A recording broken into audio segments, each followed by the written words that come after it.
అరుణ కిరణాల మధ్య ప్రచండ సూర్యుడిలా ఉదయిస్తాడు. నువ్వు కళ్ళు తెరిచి చూసే లోపు నీ అజ్ఞానపు కళ్ళు తెరిపించి శుభాలు పలికిస్తాడు.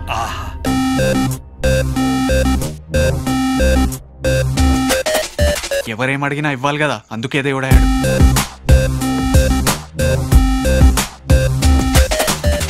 అంటే దేవుడు కూడా మార్కెటింగ్ టీం పని చేస్తోందన్నమాట.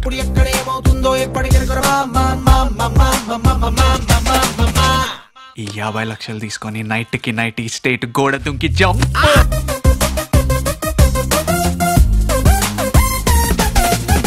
బాబాయ్ లాంటి టీ షర్ట్స్ వేసుకుంటాడా?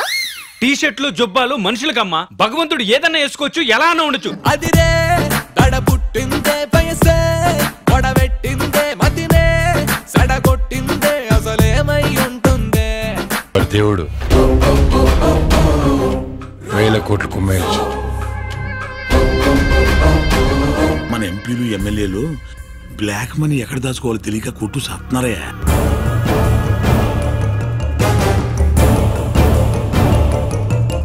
పిచ్చి జనం రా పాపం. ఎప్పుడు వీళ్ళకి ఎవరో వస్తారు ఏదో చేస్తారన్న నిస్సహాయత ఎప్పటికీ పోదు.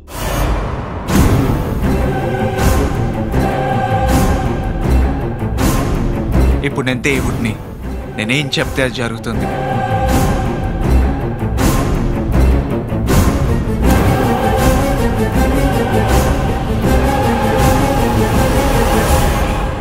సార్ సార్ సార్ ఏంటి సార్ ఈ అన్యాయం? ఏ పురాణంలో ఉంది సార్ మనిషికి కరెంట్ చౌకిచ్చి చంపేయొచ్చని?